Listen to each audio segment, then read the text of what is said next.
Caçador de Almas, capítulo 3, Novos Inimigos. Faelinha Ingnar fazia um tempo desde que comecei a morar com a Rita, e para convencê-la, tive que contar a minha situação com meu tio. Pura balela. O verdadeiro motivo era que a organização teve a brilhante ideia de criar os mediadores, basicamente exorcistas, que funcionam como espiões no mundo dos humanos. Hoje é o meu primeiro dia de lavar roupa, então fomos direto para a lavandaria que ficava perto da casa. Por sorte tinha máquinas vagas no atual horário de pico.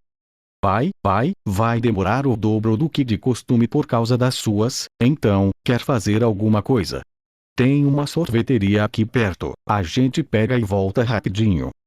O jeito dela falar entregava a impaciência dela, então respondi o oposto do que ela queria, não intencionalmente. Não, eu tô de boa. Qual é ponto? Ela se apoiou na máquina e começou a deslizar para o chão desapontadamente. Bem, agora vamos ter que esperar aqui. Por um longo tempo, sentei do lado dela, e mesmo com a vibração vinda da máquina, não me senti incomodado. Comecei quebrando o gelo. Deve ter alguma coisa para fazer aqui para passar o tempo, né? Agora que você mencionou. Tem uma coisa que eu sempre fiquei curiosa. Comecei a gaguejar de nervoso enquanto respondi o que seria. Porque você olhou pro Zorak daquele jeito no dia que nos conhecemos? Isso é uma história engraçada e meio triste também. É só uma coisa que aconteceu com minha mãe. Ela tinha feito uma cara apreensiva, ao mesmo tempo que mostrava uma expressão de auxílio, mas mesmo assim continuei sem nem perceber. Quando eu achei ela no chão da sala de estar e vi uma pessoa parecida com Zorak fugindo, desde aquele momento eu achava que tinha sido ele. Aí eu tive que morar com meu tio, que simplesmente odiava meu pai, ainda bem que ele não tinha direito à minha herança. Essa parte era obviamente mentira, porém me esforcei muito para ela cair. Na cidade dele eu tinha uma vida de altos e baixos, mas conheci meus amigos e consegui ter um pouco de felicidade. Mas no dia que nos conhecemos, foi quando eu visitei aqui para matar a saudade até eu ver o Zorak, mas então descobri que ele era apenas uma testemunha e correu assustado para chamar a polícia. Nossa, eu não imaginava que vocês tinham essa história. Rita respondeu com um certo grau de arrependimento. Deve ter sido difícil para você. Mês passado fez exatamente 7 anos desde o ocorrido. Só que a pior parte para mim foi que eu não achei nenhum jornal ou portal de notícias falando sobre ela e faz até sentido. Alguns dias antes tinha acontecido a tragédia. Você acha que a imprensa iria ligar para um garoto órfão que senti o dedo dela passando no meu olho e percebi que estava prestes a chorar, falando rapidamente, meio apertado e já saindo algumas lágrimas. Me desculpa por perguntar, eu não devia ter feito uma pergunta de cunho tão pessoal. Principalmente para alguém emotivo que nem você. Eu estava passando as mãos nos meus olhos para enxugar novas lágrimas que haviam saído. Como assim, emotivo? Você chorou em Era do Gelo. Olha a suja falando do mal lavado, você também chorou na cena da caverna que eles olham pras pinturas. Eu tô falando na primeira cena, nem tinha acontecido algo emocionante. GRRR, você também choraria se percebesse que certo personagem de um filme da sua infância queria se matar. Espera, é por isso que ele foi na direção contrária da migração. Respondi positivamente com a cabeça, e ela mantendo a cara de surpresa na cara. Você é bem sincero, ninguém se sente confortável para falar alguma coisa assim para alguém. Me lembra uma pessoa, bem, antes dela mudar. A expressão dela foi de mal a pior e eu não pude evitar. Senti uma curiosidade tomar conta de mim, mesmo não querendo incomodá-la. Não resisti e tentei convencê-la. Ei, tá tudo bem, pode me contar. Ela virou a cabeça, tentando distanciar o olhar de mim. Eu sou um bom confidente, você já é uma pra mim, então me deixa ser o seu. Ela deu uma risadinha, então eu tinha conseguido. Ok, você já ouviu falar de New Petersburg? A cidade mais perigosa da fronteira? Eu via notícias do jornal sobre as gangues de lá.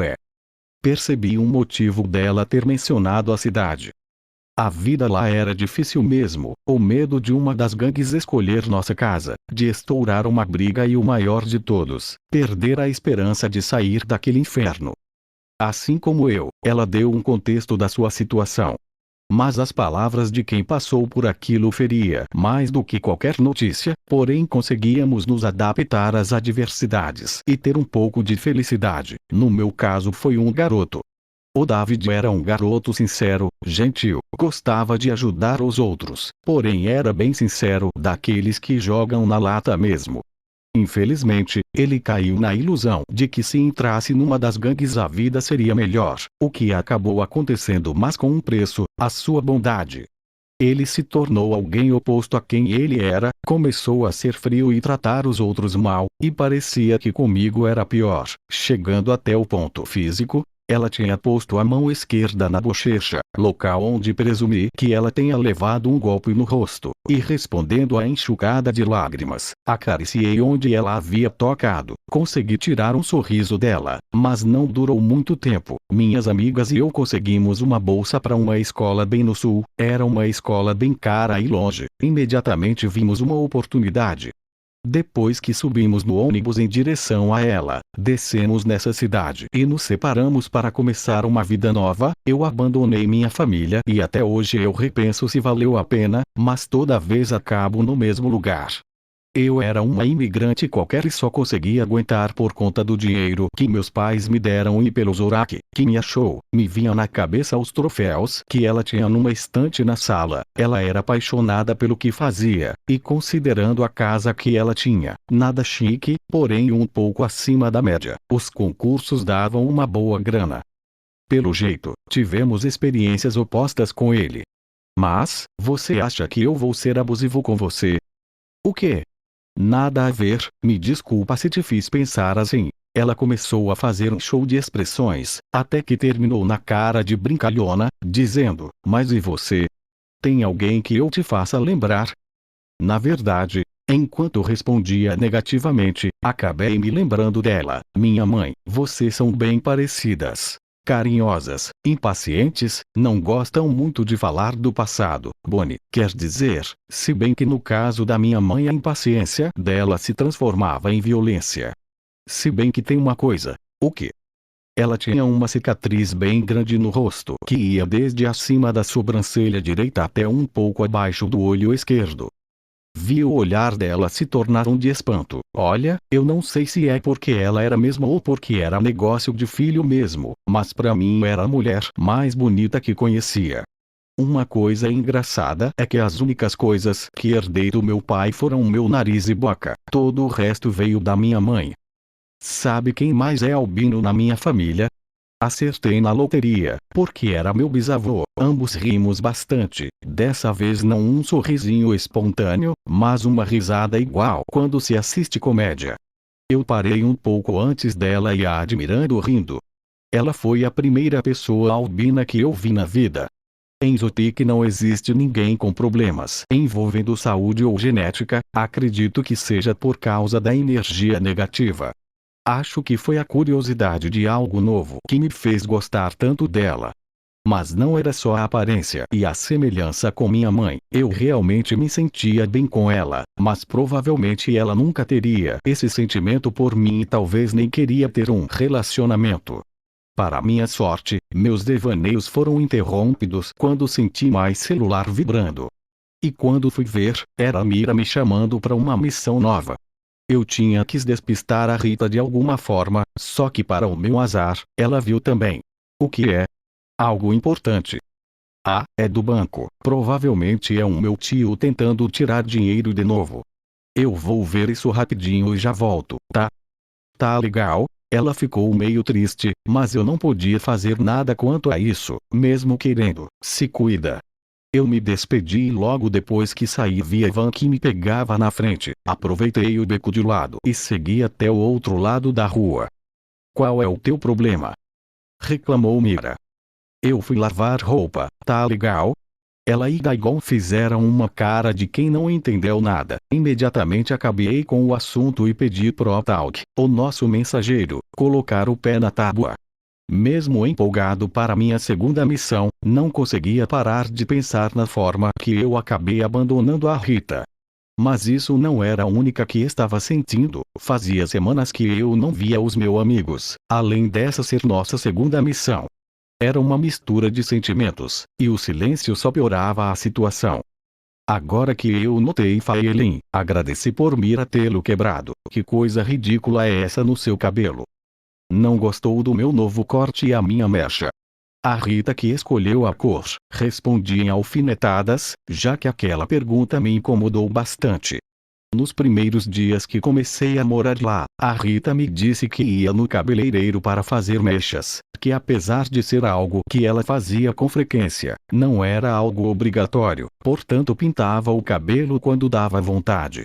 A mesma vontade que fez ela me perguntar se eu queria acompanhá-la, e como eu não andava naquela cidade fazia 7 anos, além de estar entediado em casa, não vi motivos para negar. Mas quando vi o processo, acabei sentindo vontade de pintar meu cabelo também, e aproveitar para cortar, já que eu tinha finalmente percebido quão ridículo era o meu topete levantado. Enfim, pedi para uma das funcionárias, na qual imediatamente perguntou qual cor eu queria, e como estava meio envergonhado, acabei falando verde, pois foi a primeira coisa que veio na cabeça. E para aumentar mais ainda o meu nervosismo, ela me mostrou a paleta que eles tinham. Obviamente não sabia o que escolher. Até a Rita chegar, com as pontas pintadas de rosa, e ter apontado para o verde claro, que acabei mantendo até hoje.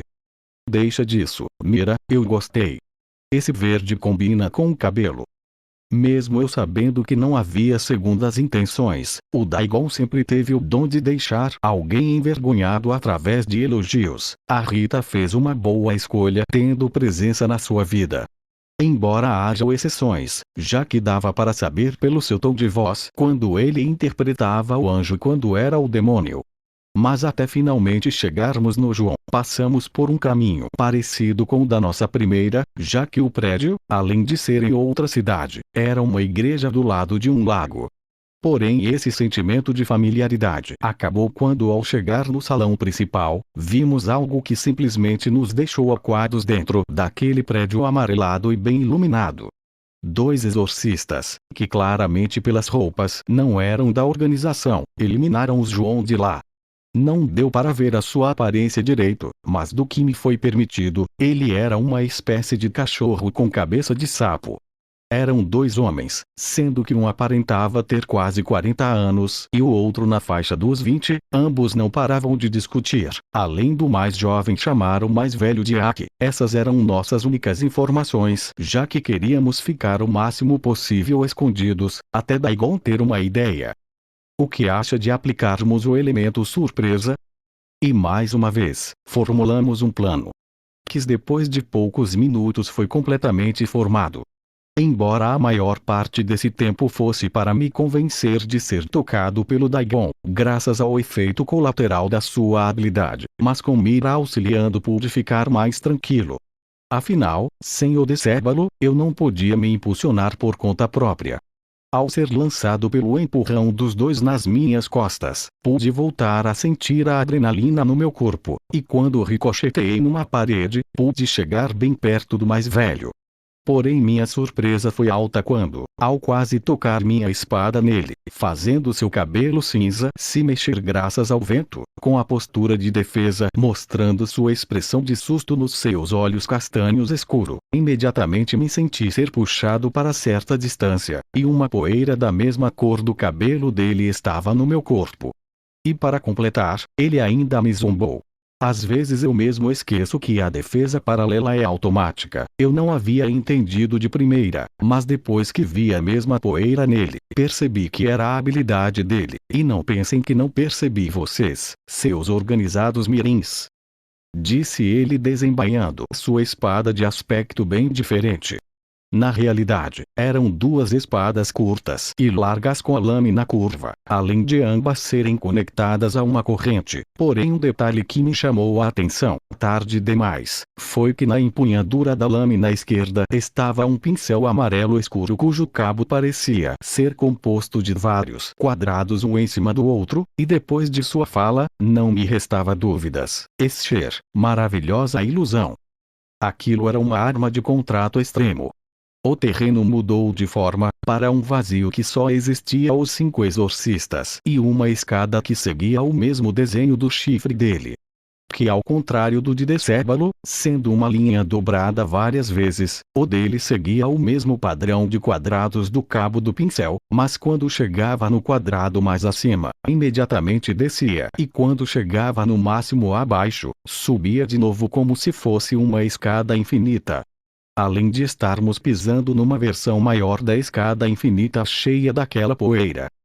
Cuidado, gente, esse pozinho mágico estragado faz com que você se afaste de um ponto específico, então não se mexam até acharmos um jeito de sair dessa furada. Então você conseguiu entender minha habilidade. Você foi o primeiro a perceber a minha poeira magnética, não posso negar que você é esperto. A rodada de elogios foi interrompida quando sentimos a escada girar, e para a insatisfação dele eu sabia qual era a causa. O que é isso? Escher. Eu sugiro você se segurar, afinal, desde que seja sólido, tudo fica sob meu controle. Ela e Daigon se agacharam enquanto seguravam na borda da escada, e obviamente fiz o mesmo. E assim ela mexeu as mãos como se rasgasse o ar, aplicando mais força para a escada se tornar um gira-gira de parquinho. O que fez com que o mais jovem caísse, mas isso não deixou o espírito da arma nada feliz. Então, ousa profanar a minha obra. Através do corpo do Aki, ele se comunicou conosco e fez com que a escada, ainda girando, ficasse movimentando os degraus igual uma corda sendo balançada na horizontal, portanto, receba seu julgamento. Estávamos desesperados para ficarmos no lugar, já que as ondulações faziam com que balançássemos até quase cair. E isso me deixou curioso, pois era para mantermos no lugar, não desse jeito. Eu tomei a iniciativa de atacar primeiro, sem a ajuda deles. Aproveitando que a mira iniciou a rotação pelo sentido horário, tomei impulso na direção deles, já que o próximo seria justamente o causador de tudo. E acertei a teoria, enquanto tirava expressões impagáveis de susto dos dois, e no momento que cheguei perto dele, não perdi tempo para acabar com essa confusão toda. Fúria tectônica. O feitiço causou a destruição daquele espaço. Acabei fechando meus olhos por um momento, graças à reentrada da luz no salão. Porém, quando abri tive uma má surpresa, que eu havia acertado era o outro exorcista. No mesmo instante me virei, vendo assim meu amigo nocauteado no chão e mira coberta pela poeira, impedida de usar seu poder e para piorar, o espírito ainda coberto de raiva levantava a espada do exorcista para atacá-la. Todo momento estava em câmera lenta para mim, o medo de perder mais alguém querido na minha frente misturado com o sentimento de impotência queimavam o meu peito. Só que era uma sensação diferente da normal, como se fosse algo literalmente queimando. Não, de novo não, esse pensamento dominava minha cabeça enquanto vinha uma lembrança de mim numa despensa incendiada por um fogo verde. Porém, naquelas circunstâncias, a única coisa que eu podia fazer era aceitar o retorno daquele trauma de infância. Agora, garotinha, eu já te falei uma vez, não use a minha habilidade. O impulso causado pela combustão me ajudou a ganhar tanta velocidade que nem percebi que ele havia desativado a sua transformação, só que a sensação de liberdade no meu peito, misturado com o fato de que o rosto dele expressava, novamente, medo e evasiva graças a meu corpo coberto de chamas verdes e meus ataques mais rápidos, só me despertava a vontade de rir que nem um maluco, durante um golpe cruzado. Que irônico, não é? Eu continuava rindo cada pausa. Não acredito que o mesmo cara que me deixou nervoso tá se borrando na minha frente. Interrompi a postura de batalha que estávamos puxando minha espada para o lado esquerdo só para provocá-lo. Que tal assim? O primeiro que der um corte no outro, ganha o duelo. Talvez eu nunca saiba a real resposta dele, pois imediatamente parti para cima dele. O que se seguiu foram apenas movimentos comuns numa luta de espada, tirando os feitos praticamente sobre-humanos. Depois de um tempo, percebi que chamas verdes rodeavam a minha espada, e aproveitei aquele fato para brincar com o medo dele, até que ele fingiu ter sido desarmado para poder pegar em uma das lâminas, uma que possuía uma empunhadura secreta. No mesmo instante, tomei uma postura mais séria, pois sabia o que ele pretendia. Então pus em prática a minha experiência com a Faux e o interceptei com o lado reto da espada, para que a lâmina ricocheteasse até chegar no abdômen dele. E mais uma vez acertei, deixando além de um corte bem fundo, o lado direito dele pegando fogo. Só que minha maior surpresa foi que a sua cara não havia envergado de dor ou qualquer outra reação, apenas o olhar de alguém querendo acabar com algo incômodo. E minha comemoração pelo corte não me permitiu ver o que ele realmente planejava, dar um golpe certeiro, que acabou me cortando na região da clavícula, para que o próximo movimento fosse com o lado reto, mais especificamente com a intenção da corrente me acertar. E ele fez isso com êxito, enrolando a corrente no meu pescoço e puxando as empunhaduras normais para lados opostos, me enforcando. Não foi com a intenção de matar, apenas para me assustar apertando minha garganta. E aquilo doeu muito, eu não estava conseguindo respirar direito e quando conseguia o ar fazia questão de me machucar. Mas para minha sorte, ele não exibia nenhuma intenção assassina ou debochada para cima de mim. E a maior prova foi ele dizendo, enquanto abaixava sua cabeça para nossos olhos se cruzarem: vejo potencial em você, criança, mas você ele finalmente tinha dado aquela envergada que o meu eu maluco queria, e todo o fogo verde havia apagado, até em mim, o que me deixou com o corpo mais calmo, aliviando a dor. Você venceu esse duelo, mas ainda tem muito que aprender até que nos encontramos novamente. Disse após alguns segundos de puro silêncio enquanto analisava o sangue em seus dedos. Só tem uma coisa que eu preciso saber antes de terminar por aqui. Você é um Ingnar. Como ele sabe o meu sobrenome? Me ecoava essa pergunta, mas não consegui tempo de perguntar, pois além de minha garganta continuar prejudicada, o parceiro dele gritava por ajuda enquanto era perseguido pela mira com pedras flutuantes. Vamos sair daqui agora, Aki. Esses caras são completamente malucos. E logo após uma cara de decepção, ele apertou um botão numa espécie de bracelete que os fez desaparecer em uma pequena névoa de energia negativa. Seus covardes. Um exorcista de verdade não foge de uma luta, ouviram bem?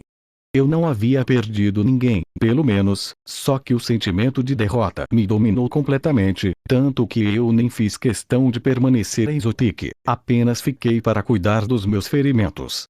Porém não esperava que isso ia me perseguir até mesmo na casa da Rita. Aquele corte doía tanto que acabei tirando a camisa, de tanto que incomodava. E só não tirei antes, pois estava chovendo e o curativo estava recém-colocado. Mas enfim, fiquei um tempo pensando naquele fogo verde que saiu de mim naquela hora e por que fiquei louco daquele jeito, e tirei apenas uma conclusão disso. Acho que vou te fazer um bom substituto do Decébalo, mas eu tinha que fazer uma gracinha de filme de ação acendendo, ao invés de uma chaminha flutuante, uma fogueira na minha mão inteira. Sorte minha que consegui apagar antes da Rita chegar, pois não queria o que se seguiu com a gente, nem para o meu pior inimigo. Faelin. O que foi que aconteceu com você? Tá tudo bem, me fala. Eu tinha conseguido pensar numa resposta enquanto ela me examinava com uma expressão de preocupação que me cortou mais fundo que aquele confronto.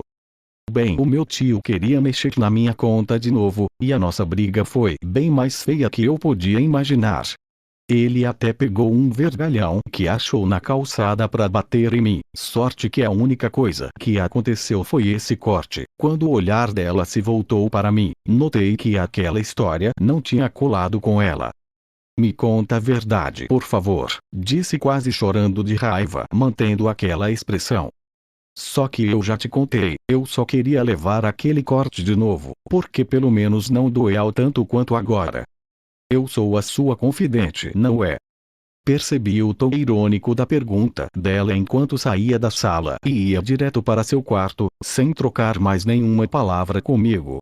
E após um tempo continuando em pé, decidi fazer o mesmo para tentar pelo menos dormir com a esperança de que o dia seguinte fosse melhor.